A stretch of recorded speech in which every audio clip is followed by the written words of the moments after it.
Genesis chapter 41. 2 years passed, and Pharaoh had a dream. He was standing by the Nile River. 7 cows came up out of the Nile, all shimmering with health, and grazed on the marsh grass. Then 7 other cows, all skin and bones, came up out of the river after them and stood by them on the bank of the Nile. The skinny cows ate the 7 healthy cows, and then Pharaoh woke up.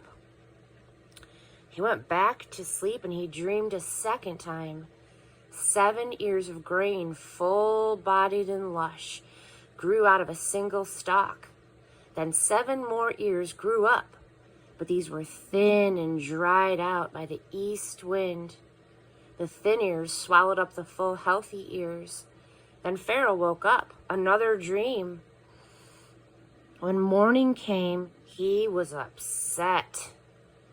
He sent for all of the magicians and sages of Egypt. Pharaoh told them his dreams, but they couldn't interpret them to him. The head cupbearer then spoke up and said to Pharaoh, "I just now remembered something. I'm sorry. I should have told you this a long time ago. Once when Pharaoh got angry with his servants, he locked me and the head baker in the house of the captain of the guard. We both had dreams on the same night, each dream with its own meaning. It just so happened that there was a young Hebrew slave there among us. He belonged to the captain of the guard. We told him our dreams, and he interpreted them for us, each dream separately. Things turned out just as he interpreted.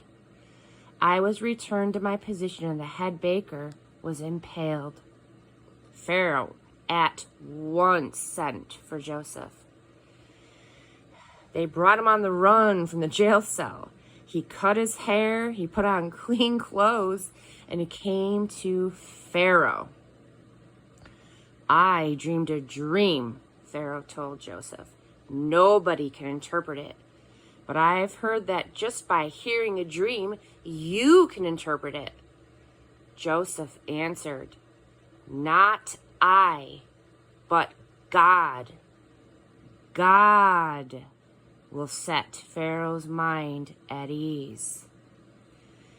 Amen.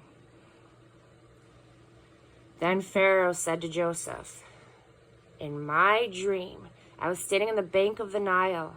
7 cows, shimmering with health, came up out of the river, and they grazed on the marsh grass. On their heels, 7 more cows, all skin and bones, came up. I've never seen uglier cows anywhere in Egypt." Then the 7 skinny, ugly cows ate up the first 7 healthy cows. But you couldn't tell by looking. After eating them, they were just as skinny and ugly as before. And then I woke up. In my second dream, I saw 7 ears of grain, full-bodied and lush, growing out of a single stalk. And right behind them, 7 other ears, shriveled, thin, and dried out by the east wind.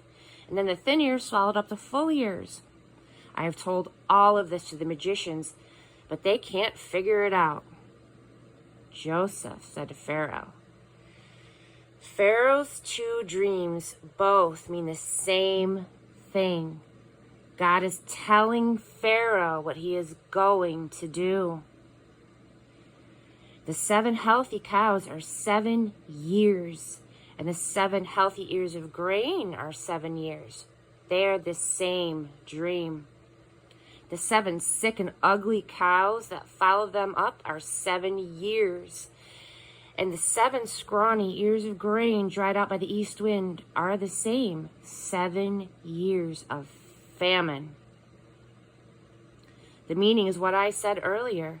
God is letting Pharaoh in on what he is going to do.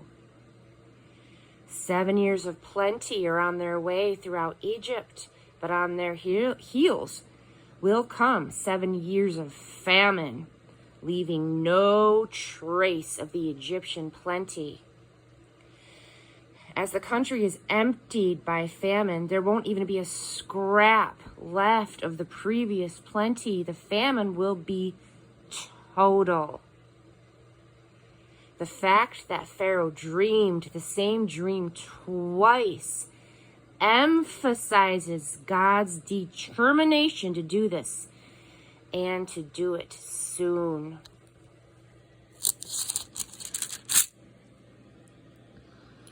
So, Pharaoh needs to look for a wise and experienced man and put him in charge of the country.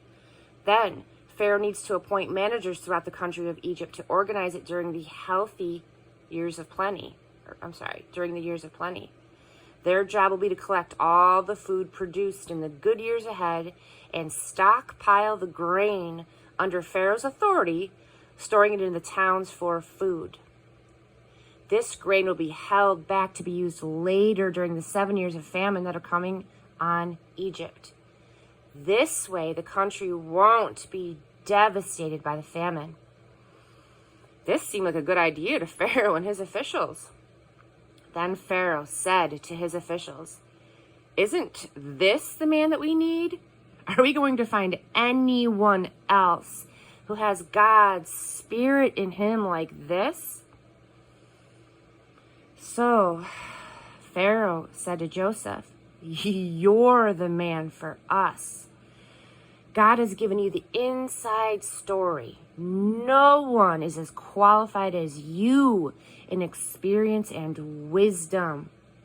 From now on, you are in charge of my affairs.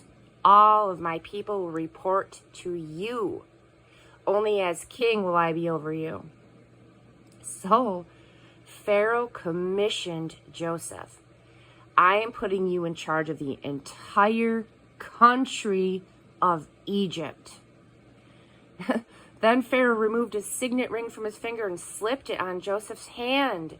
He outfitted him in robes of the best linen, and he put a gold chain around his neck. He put the second-in-command chariot at his disposal, and as he rode, people shouted, "Bravo!"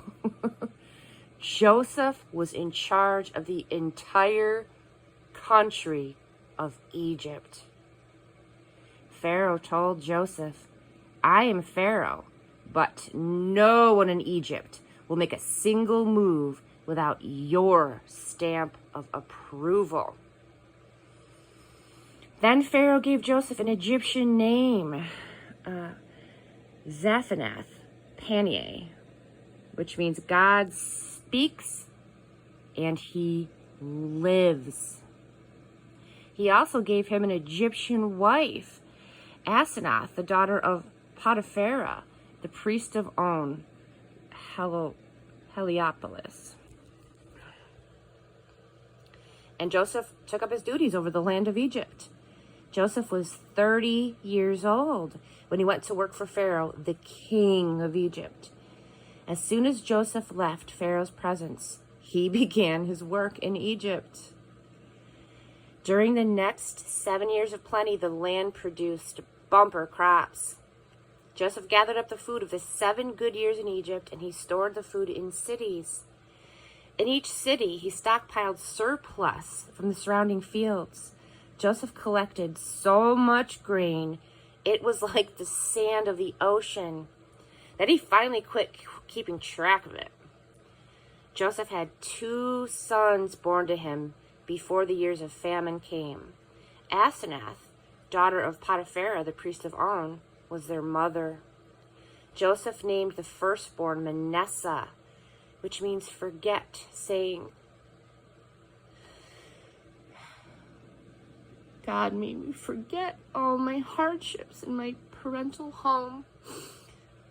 He named his second son Ephraim, which means double prosperity, saying, "God has prospered me in the land of my sorrow."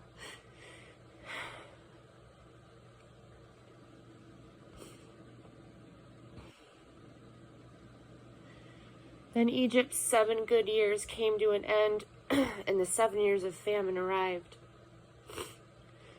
Just as Joseph had said, all countries experienced famine. Egypt was the only country that had bread. When the famine spread throughout Egypt, the people called out in distress to Pharaoh, calling for bread. He told the Egyptians, "Go to Joseph. Do what he tells you." As the famine got worse all over the country, Joseph opened up the storehouses and he sold emergency supplies to the Egyptians. The famine was very bad. Soon the whole world was coming to buy supplies from Joseph. The famine was bad all over.